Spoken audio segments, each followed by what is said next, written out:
santai.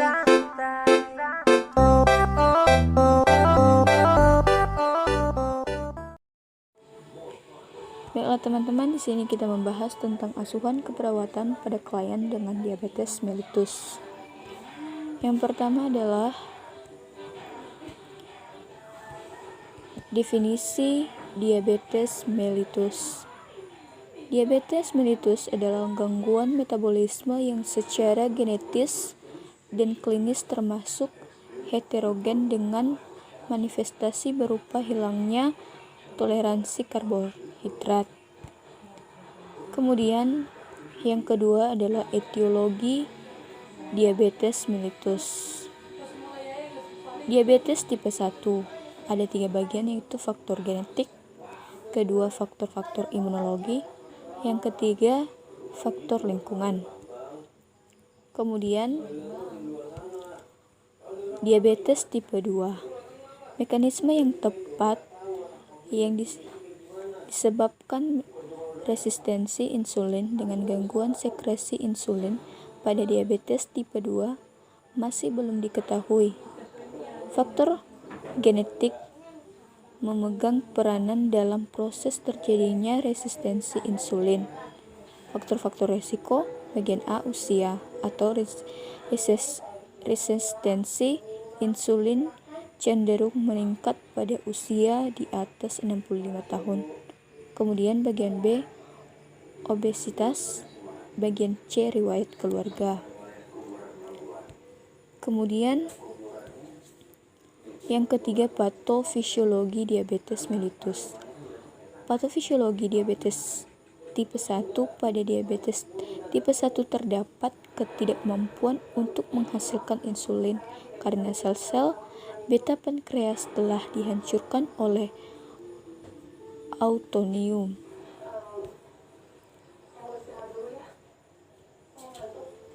Kemudian yang nomor 4 yaitu tanda dan gejala diabetes mellitus. Yang pertama, nomor 1, tanda dan gejala diabetes mellitus. Keluhan umum pasien DM seperti poliuria, polidipsia, polifagia pada DM umumnya tidak ada. Sebaliknya, yang sering mengganggu pasien adalah keluhan akibat komplikasi degeneratif kronik pada pembuluh darah dan saraf. Kemudian nomor 5 yaitu pemeriksaan diagnostik diabetes mellitus. Yang bagian adalah gula darah meningkat, bagian B, tes toleransi glukosa. Kemudian yang nomor 6 adalah komplikasi diabetes mellitus. Diabetes yang terjadi terkontrol dengan baik akan menimbulkan komplikasi akut dan kronis. Menurut Perkeny, komplikasi DM dapat dibagi menjadi 2 kategori, yaitu bagian A, komplikasi akut, di mana terbagi 2 bagian, yaitu hiperglikemia dan hiperglikemia. Yang bagian B yaitu komplikasi kronis. Ada 2 bagian, yaitu komplikasi makrovaskular dan komplikasi makrovaskular. Kemudian yang nomor 7 adalah penanganan dan prognosis diabetes mellitus. Pengetahuan penderitaan tentang DM merupakan saran yang dapat membantu penderita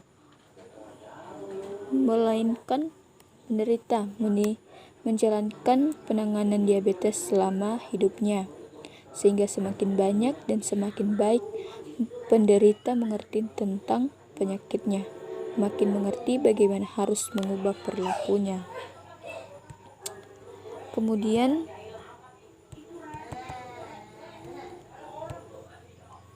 tujuannya yaitu bagian A, jangka panjang, mencegah komplikasi.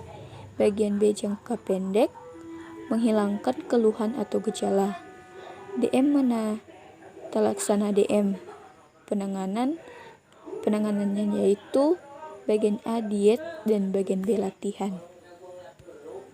Kemudian yang ke-8 yaitu proses keperawatan diabetes mellitus. Yang nomor 1 pengkajian yang terdiri dari data subjektif dan data objektif. Kemudian bagian C yaitu riwayat penyakit sekarang, bagian D riwayat penyakit dahulu, bagian E riwayat kesehatan keluarga, dan bagian B pemeriksaan fisik.